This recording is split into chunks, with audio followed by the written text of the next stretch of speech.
Gracias le damos una vez más a nuestro Padre Celestial en esta mañana por habernos permitido esta grandiosa oportunidad de seguirle alabando en espíritu y en verdad, y así dando la bienvenida a todos los que nos siguen visitando en esta mañana por primera vez también. Que Dios les bendiga, a los hermanos Arriaga también, y a Helen Muir también, que nos acompaña hoy por primera vez. We hope it's not the last time. Y vamos a continuar, hermanos, hablando de un tema que nos lleva también, hermanos, a meditar en el sufrimiento de Cristo Jesús. Pero antes de ese sufrimiento máximo que Él experimentó en la cruz del Calvario, hubo una entrada triunfal allá en la ciudad de Jerusalén, que encontramos ahí en Lucas 19, 28 en adelante, in the book of Luke, chapter 19, verses 28 and on. The triumphal entrance of Jesus into Jerusalem, la entrada triunfal de Cristo allá en Jerusalén. Dice así la palabra de Dios, Lucas 19, 28 en adelante. Dice así: dicho esto, iba adelante subiendo a Jerusalén, y aconteció que llegando cerca de Betfagé y de Betania, al monte que se llama de los Olivos, envió dos de sus discípulos, diciendo: id a la aldea de enfrente, y al entrar en ella hallaréis un pollino atado, en el cual ningún hombre ha montado jamás. Desatadlo y traedlo. Y si alguien os preguntare: ¿por qué lo desatáis?, le responderéis así: porque el Señor lo necesita. Fueron los que habían sido enviados y hallaron como les dijo. Y cuando desataban el pollino, sus dueños les dijeron: ¿por qué desatáis el pollino? Ellos dijeron: porque el Señor lo necesita. Y lo trajeron a Jesús, y habiendo echado sus mantos sobre el pollino, subieron a Jesús encima, y a su paso tendían sus mantos por el camino. Cuando llegaban ya cerca de la bajada del monte de los Olivos, toda la multitud de los discípulos, gozándose, comenzó a alabar a Dios a grandes voces por todas las maravillas que habían visto, diciendo: bendito el Rey que viene en el nombre del Señor, paz en el cielo y gloria en las alturas. Entonces algunos de los fariseos de entre la multitud le dijeron: Maestro, reprende a tus discípulos. Él respondiendo les dijo: os digo que si estos callaran, las piedras clamarían. Y cuando llegó cerca de la ciudad, al verla, lloró sobre ella, diciendo: oh, si también tú conocieses, a lo menos en este tu día, lo que es para tu paz. Mas ahora está encubierto de tus ojos, porque vendrán días sobre ti cuando tus enemigos te rodearán con vallado y te sitiarán, y por todas partes te estrecharán, y te derribarán a tierra, y a tus hijos dentro de ti, y no dejarán en ti piedra sobre piedra, por cuanto no conociste el tiempo de tu visitación. Amén. Vamos a ir a Dios en oración antes de proseguir. Let's pray. Padre nuestro que estás en los cielos, santificado sea tu santísimo nombre. Señor, gracias te damos una vez más en esta mañana por habernos permitido el congregarnos como iglesia tuya, Señor, para llevarte a cabo estas alabanzas espirituales, las cuales, Señor, esperamos que sean totalmente de tu agrado, Señor. Gracias por este grandioso privilegio de reunirnos como tu iglesia para, Señor, alabarte y glorificarte de la manera que tú te mereces, Señor. Gracias también por la bendición que nos has dado de ser llamados tus hijos adoptivos, Señor, y poder exponer de tu palabra a aquellos que todavía no la conocen. Bendice a todos nuestros visitantes que nos acompañan por primera vez, Señor, para que tu palabra penetre en sus corazones y algún día no muy lejano también vengan a este conocimiento de la verdad. No nos dejes de tu mano, Señor, y perdona nuestras ofensas. Ayúdanos a seguir siendo tus hijos adoptivos, Señor, y seguir peleando la buena batalla de la fe, Señor, a no separarnos de tu reino, Señor, de tu cuerpo, y estar siempre listos y dispuestos a pelear la buena batalla de la fe, Señor. Sé con nuestros familiares también, que aún no son miembros del cuerpo tuyo, Señor, para que les toque sus corazones y algún día también muy lejano puedan venir a ser uno de tus hijos adoptivos. Sé con todos los enfermos en esta mañana, Señor, bendíceles, recupérales, sígueles fortaleciendo.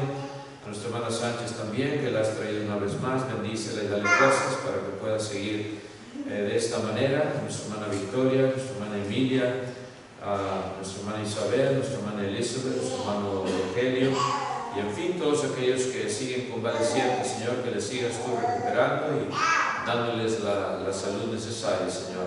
Dame palabras fáciles hoy en esta mañana para exponer el tu evangelio y que todos salgamos edificados, listos y dispuestos para seguir predicando de tu palabra a aquellos que todavía no te conocen.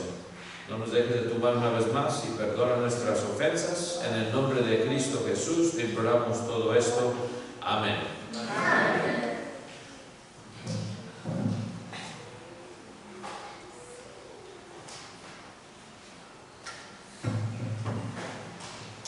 La entrada triunfal, hermanos, del Señor a Jerusalén sucedió un domingo después de cenar con Lázaro y sus hermanas allí en su hogar la tarde del sábado antes de ser crucificado. Viene, hermanos, y ocurre esto después de tener ese convivio con Lázaro, que había resucitado ya. Imagínense, dice la palabra de Dios ahí en Juan, que hicieron una cena para Cristo ahí en el hogar de Lázaro y sus hermanas, y estaban ahí mucha gente. Pues ya se imaginan al ver a este hombre que estaba vivo después de muerto, después de 4 días en la tumba, y sale, ¿verdad?, todo vendado como momia, Lázaro, y es resucitado por el Señor. Viene Cristo y pasa esa tarde, ese sábado ahí con ellos, una cena, y luego viene el domingo, ¿verdad? Al día siguiente viene Cristo y ocurre esto. Entra allí en Jerusalén, lo que habíamos leído. Vamos a estudiar nuestro pasaje bíblico, hermanos, para ver qué enseñanzas encontramos en este evento. Y primeramente vamos a ver que Cristo entra a Jerusalén montado sobre un asno. Dice la palabra de Dios, se le llama aquí pollino, ¿verdad? Aproximadamente en el año 518 a.C., el profeta Zacarías había profetizado esta entrada triunfal del Señor. Y dice así en Zacarías 9:9, Zechariah 9:9, it was prophesied about 518 before Christ. Dice así la palabra de Dios, Zacarías 9:9, alégrate mucho, hija de Sión. Da voces de júbilo, hija de Jerusalén. He aquí, tu rey vendrá a ti, justo y salvador, humilde y cabalgando sobre un asno, sobre un pollino, hijo de asna. ¿Ven ustedes? Cientos de años antes que Cristo viniese a existir, hermanos, físicamente hablando, a nacer, viene, hermanos, y el profeta Zacarías y predice esta entrada triunfal. Inspirado por el Espíritu Santo, Zacarías describió a Cristo como un rey que entraba a Jerusalén para reclamar su reino. Pero muy diferente la entrada de Cristo a la entrada de cualquier rey que entraba a su ciudad. Muy diferente. Solamente los reyes cabalgaban en caballos, o a veces eran cargados también los reyes, ¿right?, por personas en una tienda. Muy diferente a la entrada de Jesucristo. Su entrada la haría, sin embargo, también con justicia, dice la palabra de Dios. La haría también, hermanos, trayendo salvación. Venía proclamando salvación, primeramente a su pueblo Israel y después a todo el mundo. Trayendo salvación, pero en humildad, bien humilde, montado sobre un asno. Muy atípico de lo que se hacía en la antigüedad, ¿verdad? Con los reyes que, como decía, entraban a su ciudad. Relato, hermanos, también de los sucesos que tomaron lugar aquí, hermanos. Cristo envió, dice, 2 de sus discípulos desde el monte de los Olivos a la aldea de enfrente, dice la palabra de Dios. Allí encontrarían un asno atado, un asno también que nadie, dice la palabra de Dios, había montado. En el Antiguo Testamento se requerían ciertos sacrificios y en ciertos ritos especiales que los animales a usarse nunca antes hubieran sido usados. Por ejemplo, en Números 19:2, en Numbers 19:2, dice la palabra de Dios, Numbers 19:2, esta es la ordenanza de la ley que Jehová ha prescrito diciendo: di a los hijos de Israel que te traigan una vaca alazana perfecta, en la cual no haya falta, sobre la cual no se haya puesto yugo. Esta es la que iba a ser sacrificada. No podía haber sido puesto yugo, dice ahí. Una yunta, ¿verdad? Se usa de esa manera. También en Deuteronomio 21:3, en the book of Deuteronomy 21:3, Deuteronomio 21:3, dice la palabra de Dios así estas palabras: y los ancianos de la ciudad más cercana al lugar donde fuera hallado el muerto tomarán de las vacas una becerra que no haya trabajado, que no haya llevado yugo, y después iba a ser ¿qué? Sacrificada por ese muerto. Otra vez, sin que hubiera sido usada como vaca de trabajo, ¿verdad? O becerra en este caso, ¿verdad? Dice también 1 Samuel 6:7, 1 Samuel 6:7, 1 Samuel 6:7, haced pues ahora, dice, un carro nuevo y tomad luego 2 vacas que críen, a las cuales que no haya sido puesto yugo. ¿Ven ustedes? Y uncid las vacas al carro y haced volver sus becerros detrás de ellas a casa. Iban a ser usadas para algo santificado, por lo tanto no podía haber tenido yugo. Y cuando estos discípulos de Cristo entran y encuentran ahí al asno, hermanos, ellos tenían que desatarlo. Y si alguien les preguntaba por qué lo estaban haciendo, ¿qué le iban a responder? Es el versículo 34, verse 34, porque el Señor ¿qué? Lo necesita. The Lord needs it. Nos imaginamos también a los dueños de este burrito, ¿verdad? Oye, ¿qué pasó? ¿Por qué están desatando mi burro? Y la respuesta, ¿verdad? El Señor lo necesita. Porque el Señor lo necesita. Nos da a entender ahí, hermanos, que estas personas también temían a Dios. Estas personas temían a Dios, no hermanos, no dijeron, no, déjenme ahí mi burrito, usted, ¿quién es ese Señor? Entendían.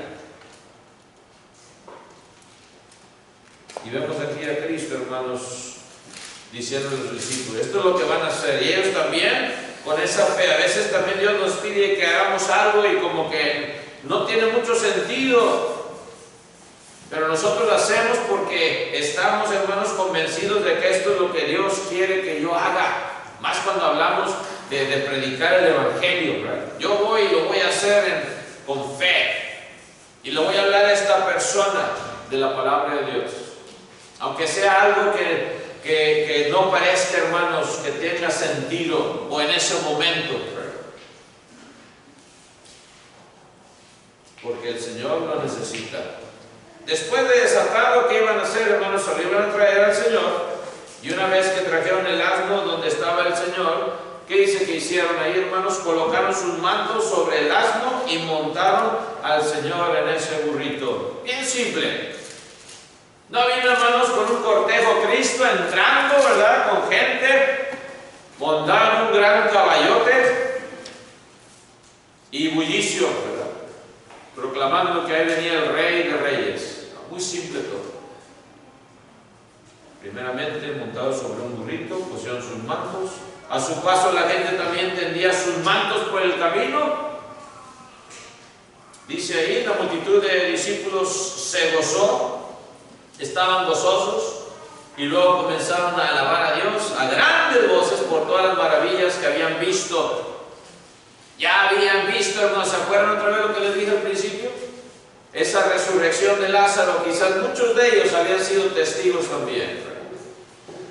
Y no nada más eso, hermanos, había hecho muchos otros milagros Cristo, pero ese era uno de los más grandiosos, podemos decir. ¿Quién puede resucitar a un muerto después de estar muerto 4 días? ¿Right? Sacarlo de la tumba y ahora sí, resucita. Grande milagro, hermanos, de Cristo Jesús. Y por eso la gente también decía estas palabras: bendito que el Rey que viene en el nombre del Señor.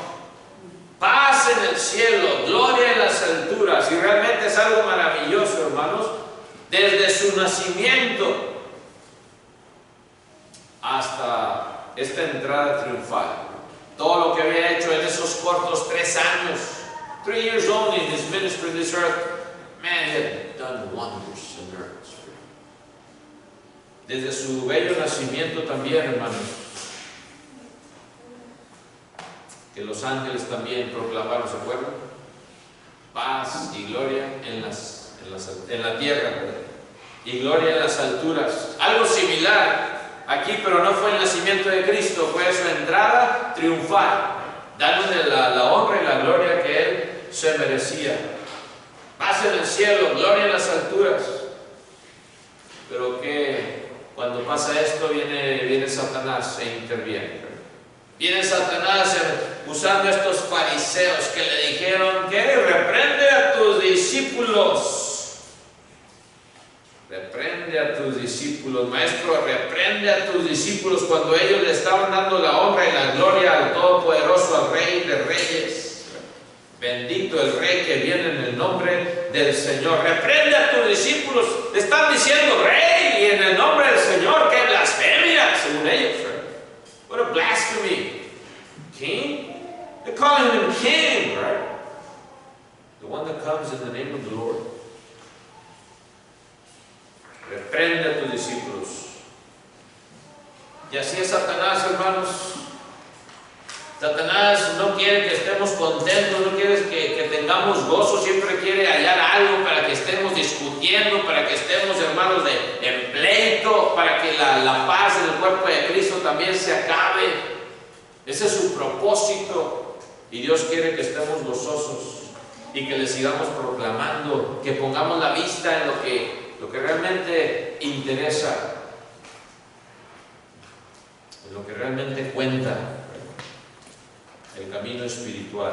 Y por eso Cristo le responde, what was his answer to these men, right? Os digo que si estos callaran, que las piedras clamarían.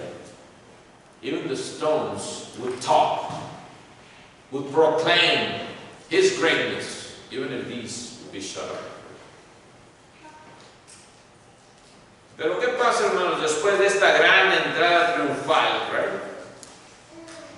¿Qué pasa, hermanos, después de que Cristo está ya ahí montado en este pollino y la gente tendiendo sus mantos para que pasara allí ese burrito, ¿verdad? Pisando sus mantos para que no pisara tierra?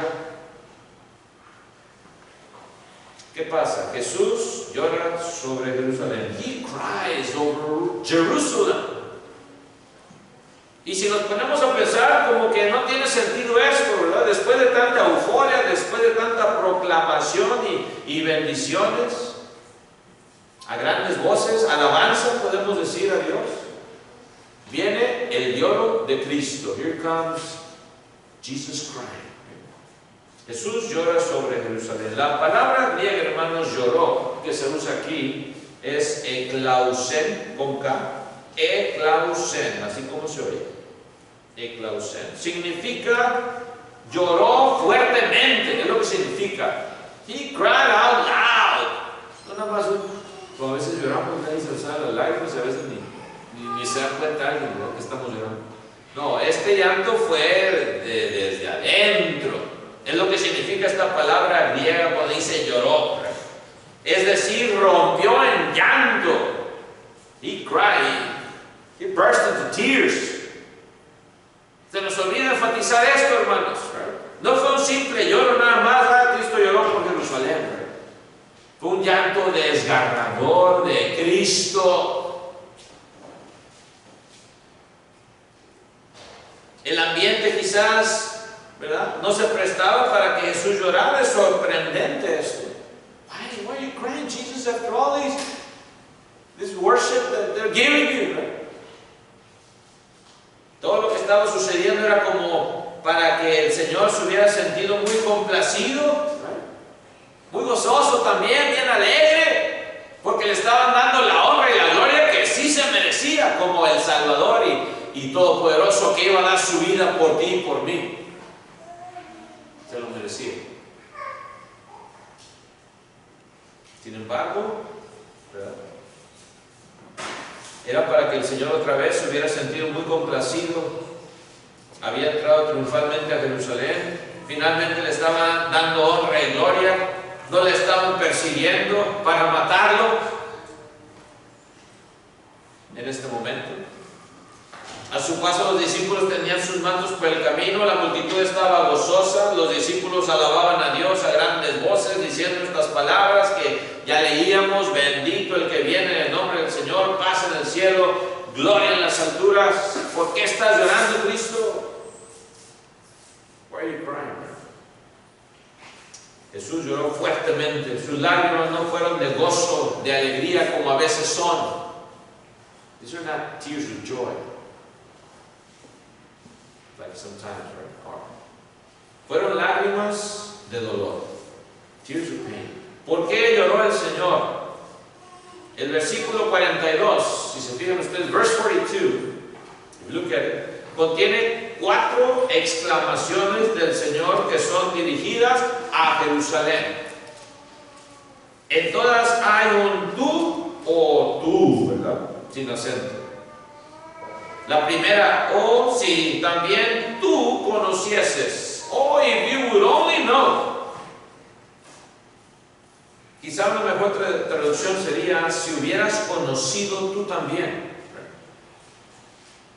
El lamento está dirigido a toda la ciudad que le rechazó. Oh, si le estaban alabando a ellos. Pero, ¿se acuerdan cuando le rechazan primeramente? Una pequeña minoría, sin embargo, había creído en el Señor, y el Señor se lamenta que el resto no lo hubiera hecho. Unos cuantos, minoría en comparación a toda la ciudad. Esto que está pasando aquí era una minoría. Compared to the whole city, this was just a few people actually. Y a veces nos olvida esto también. No fue toda la ciudad que le estaba dando esta honra y gloria. Era una minoría. Una pequeña minoría había creído en el Señor. El Señor se estaba lamentando por los que no creían. Por eso el Señor le dice a la ciudad: si también tú, ¿verdad?, conocieses. Si también tú conocieses. Por otro lado, la posición del pronombre tú es enfática. Si tú conocieses. You, talking about you, Jerusalem. Dios provee los medios a cada uno para que conozca, para que entienda. Así también lo podemos aplicar. For you, He's talking to you today. To me. Dios no quiere que en el día del juicio alguien diga: no supe, no entendí. He doesn't want on the day of judgment for you to say, I did not understand. Y sigue diciendo la segunda, hermanos, exclamación de Cristo: a lo menos en este tu día, sin acento el tú, ¿verdad? If you keep on reading, there, without the accent, right? A lo menos en este tu día. Dice ahí el versículo 42, verse 42, right? A lo menos en este tu día, por lo menos hoy en este tu día, el que estás viendo, de perdida en este día que estás viéndome a mí, que están viéndome a mí. Si tú entendieras de qué se trata esto que está pasando. Era el día que pertenecía, hermanos, a Jerusalén. El énfasis está en un día que era el día que pertenecía a Jerusalén. La exclamación del Señor es: oh, si también tú conocieras, por lo menos en este día que es tuyo, this is your day. Jerusalén, right? Este día que pertenecía a Jerusalén era el día de su visitación, the day of its visitation. Como dice el versículo 44, right? En el tiempo de tu visitación, dice, por cuanto no conociste el tiempo de tu visitación, verse 44. This was your visitation, Jerusalem. Él ya estaba viendo, hermanos, en el futuro, que lo iban a crucificar unos cuantos días después de esta gran celebración. Unos cuantos días más. Ya lo estaba viendo Cristo. Y no nada más esto, está viendo también el futuro de la destrucción de Jerusalén. Como era el día, hermanos, que Dios había escogido para visitarle, había que aprovecharlo. Take advantage of this, your day. Mañana ya no sería el día de ellos, sería el día de Dios. Y en el futuro, el día del juicio. En este día que era de Jerusalén, por eso el Señor les dice: ojalá conocieras. Oh, si también tú conocieses, right? Ojalá conocieras. Mañana, cuando llegara la calamidad, el Señor les diría: por cuanto no conociste el día de tu visitación. Tomorrow's going to be too late. I wish you would have known today. Is tomorrow too late? Dios también ha escogido un tiempo especial, una época, una temporada para manifestarse de una manera especial a las personas, a todo el mundo, y te sigue hoy en este día. Este es tu día, amigo, amiga. This is your day, friend. God is calling. Dios te está hablando y te está diciendo: ojalá entendieses. La pregunta es: ¿vas a entender tú, amigo, amiga? Are you going to understand? Y no nada más para los visitantes estoy hablando, también para nosotros, para recapacitar como pueblo de Cristo, como iglesia del Señor. Estamos entendiendo que es nuestro día para tomar en cuenta lo que tenemos que hacer, si no lo estamos haciendo, para enfocarnos más en lo que Dios quiere en nuestras vidas y olvidarnos de todas las preocupaciones que tenemos en este mundo, que nada más nos hacen que bajemos la cabeza para abajo, ¿no? Hoy es tu día, aprovéchalo. Es la oportunidad que te está dando Dios. Como dice 2 Corintios 6 también 1, ¿verdad? Hoy es el día de salvación. 2 Corinthians 6:1. Hoy es el día de salvación. Today is the day of salvation, not tomorrow. No mañana. Sabemos que después viene, hermano, la destrucción de Jerusalén, the destruction of Jerusalem later on. Unos 40 años más o menos después, 30 y tantos, era el 33, ¿verdad?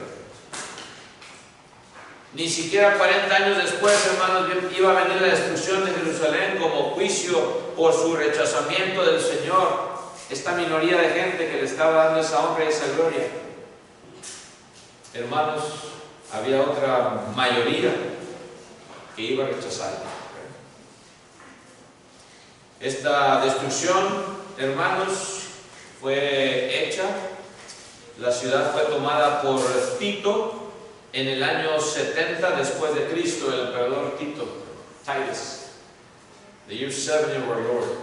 Durante estos 40 años aproximadamente se seguiría proclamando en Jerusalén el Evangelio. La iglesia iba a ser establecida en unos cuantos días. In a few more days, the church was going to be established and the gospel of salvation was going to be proclaimed. All those years in the future. Right? Se convertirían almas como cuando se convirtieron en Hechos capítulo 2, como 3,000 personas primeramente, right? Pero en comparación a la mayoría, hermanos, ¿qué fueron 3,000 personas? Nos ponemos a pensar. In comparison to the great majority, what's 3,000 people really? Y viene, hermanos, sin embargo, el juicio a Jerusalén, el juicio de Dios. Viene y la destrucción del templo toma lugar, tal como Cristo lo profetizó. No quedó piedra sobre piedra, solamente un pedazo de muralla que todavía está ahí, del templo. Y ahí está la gente por un lado, no me estoy burlando, es lo que está pasando, por un lado acá y el otro lado los musulmanes. Y todavía no han entendido el día de la visitación cuando Cristo entró triunfalmente ahí en Jerusalén. Todavía está velado por la mayoría del mundo. Quizás por tu familiar, por mi familiar. Todavía bien cegados. Cristo les dice, si tú hubieras sabido y reconocido lo que es para tu paz, right? Lo que es para tu paz, dice el versículo 42, pero estamos ahí, verse 42, right? Luke 19, Lucas 19, lo que es para tu paz. Tercera proclamación, third proclamation of Jesus Christ. Lo que es para tu paz. Una mejor traducción sería las cosas relacionadas con tu paz, podemos decir. Uno se pregunta entonces, ¿qué cosas tenía Dios reservadas para Jerusalén que asegurarían su paz? ¿Cuál es la respuesta? Bueno, su gracia, su cuidado y su prosperidad o bienestar. Todo esto trae paz. La visitación de Dios siempre envuelve estos tres elementos: gracia, cuidado y bienestar. This is what peace from God gives you, right? The grace, He takes care of you, and He gives you blessings. Nunca te da maldición Dios. Dios no te maldice. Dios no te hace maldito. Satanás sí. Oye, Satan curses you, but he doesn't tell you. Él te engaña primero y luego te engancha y ya cuando estás bien enganchado no te suelta y te hace maldito. That's what he does. Dios siempre, gracia, cuidado y bienestar. Y por eso el Cristo les dice lo que es para tu paz. Si tú hubieras reconocido a este Mesías, al Salvador. Pero ¿qué le dijo Cristo también? Cuarta proclamación, fourth proclamation. Mas ahora está que encubierto de tus ojos. Una mejor traducción también sería: mas ahora están escondidas de tus ojos estas cosas. Estaban tan escondidas que no había manera de que ellos las viesen en ese momento. El apóstol Pablo dice que fue por falta de sabiduría, por ignorancia, que los judíos crucificaron al Señor. ¿Qué dice 1 Corintios 2, 7 y 8? 1 Corinthians 2, 7 and 8.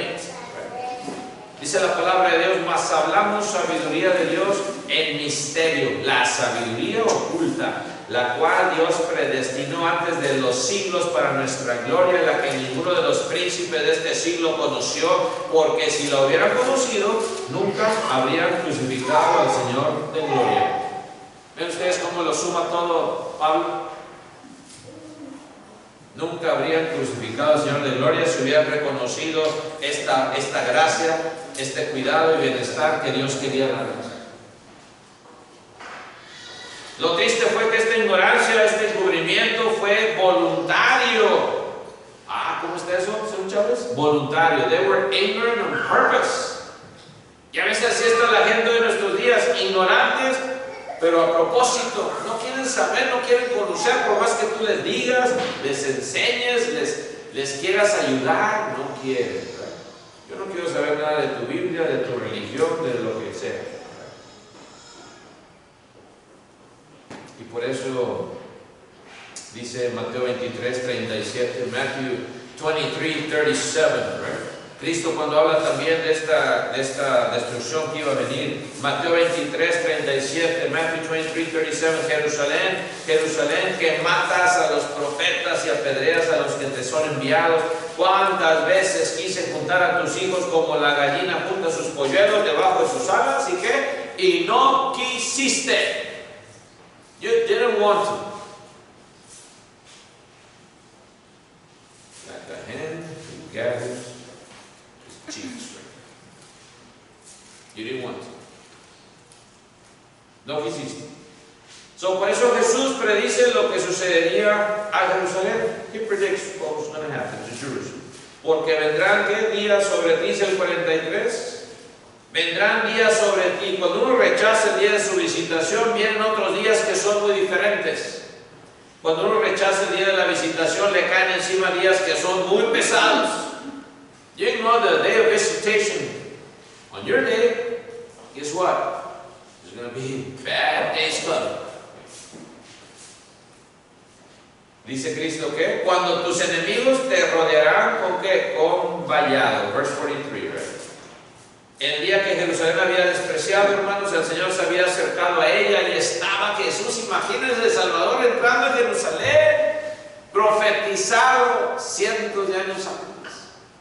Se estaba cumpliendo la profecía y nada más unos cuantos le dieron la honra y la gloria. Después llegarían días en que sus enemigos llegarían levantando un cerco contra ella. Se rebeló Jerusalén. Si ustedes ven la historia, ¿verdad? ¿Por qué pasó la destrucción de Jerusalén? Muy interesante. No acabo ahorita, hermanos, si les cuento la historia de por qué fue destruida Jerusalén. Búsquenla. Se rebeló Jerusalén, hermanos, creyeron que le iban a ganar los romanos. No. Destruyeron el templo, lo quemaron y todo fue destruido. Se quieren rebelar ustedes, judíos. Van a ver lo que es Roma. Ya le hice el resumen, ¿verdad? Pero pueden investigar exactamente cómo fue todo eso. Iban allá esos días, hermanos, y así pasa, hermanos, cuando uno desprecia el día del Señor, llegan los días en que nuestros enemigos nos atacan. En este caso a Jerusalén también dice, y te sitiarán.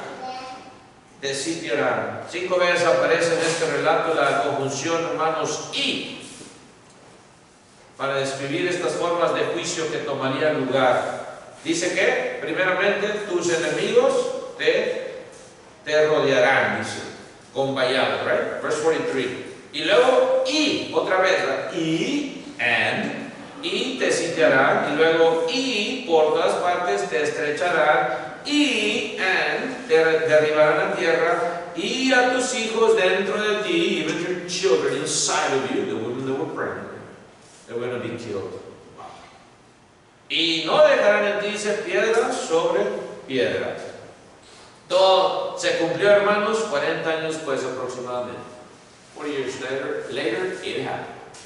That's why Jesus was crying in that manner. Por eso Cristo estaba llorando de esa manera desgarradora. Estaba viendo ya Cristo lo que iba a pasar y estaba llorando, estaba la gente alabándole y todo, pero él ya estaba viendo lo que iba a pasar y lloró de esa manera desgarradora por Jerusalén. Así como llora por ti hoy, amigo, amiga, y está haciendo esa plegaria que le aceptes. He's also crying for you, friend, today, waiting for you to accept Him. Ya Cristo estaba viendo esto. Por todas partes te estrecharán y te derribarán a tierra. En otras palabras, te arrasarán al nivel del suelo. El verbo derribar, Jesús, aquí viene del suelo, cimiento, base, o sea, la caída hasta lo más bajo. No queda piedra sobre piedra.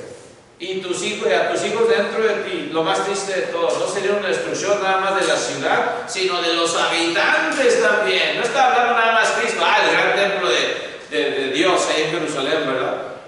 Va a ser destruido. No está hablando también de los que iban a morir, incluyendo bebitos dentro de los vientres de sus madres. That's what he was crying for.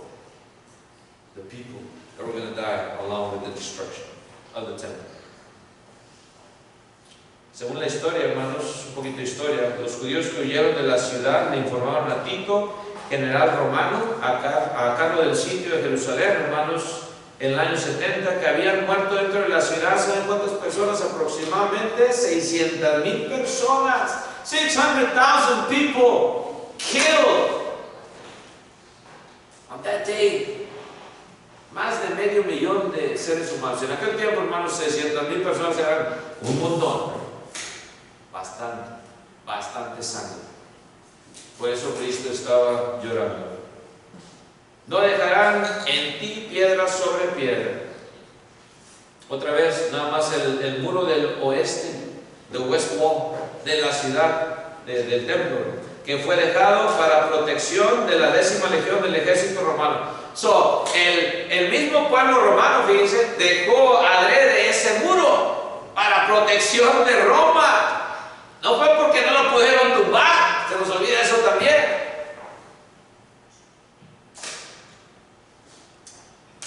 La ciudad fue destruida, sin embargo, Jerusalén, desenterrándose los mismos cimientos de los edificios. Ellos mismos, el Imperio Romano lo dejó para la 10ª, the 10th Legion of the Roman Empire, for protection of them, para protegerse ellos.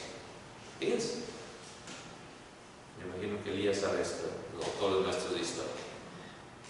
La ciudad fue totalmente arrasada por cuando no conociste el tiempo de tu visitación. No conociste el tiempo de tu visitación. El pueblo no fue sensible al llamamiento de Dios. Dios habló y el pueblo no escuchó. Dios hizo acto de presencia. Ahí mandó a su Hijo Jesucristo. Dios mismo hecho carne, visitando, montando un pollino, cumpliendo la profecía. Y el pueblo no escuchó. El pueblo no lo vio. La pregunta hoy, amigo, amiga, para ti en esta mañana es: ¿conoces el tiempo de tu visitación hoy? Do you know the time of the visitation of Jesus Christ that He wants to do in your life today? No es coincidencia que estás aquí. It's not a coincidence that you're here today. No es coincidencia, hermano, hermana, también que tú y yo estemos aquí alabándole en espíritu y en verdad. La pregunta se te hace, amigo, amiga: ¿quieres aceptar su invitación? ¿Quieres entender de en qué manera puedes tú aceptarlo? La palabra de Dios dice que te tienes que arrepentir. You need to repent y ser bautizado para el perdón de tus pecados. And be baptized for the remission of your sins. Acts 2:38, Hechos 2:38. Y Dios te va a dar ese don del Espíritu Santo. Una vez que eres sumergido en las aguas del bautismo, sale esa vida nueva y Él te añade a su iglesia. ¿No quieres tú aceptarlo hoy en el día de tu visitación? No demores, acepta su invitación hoy, porque mañana puede ser muy tarde. Tomorrow could be too late. Vamos a entonar un himno de invitación, puestos de pie los que podamos hacerlo así. God bless you all. Dios les bendiga.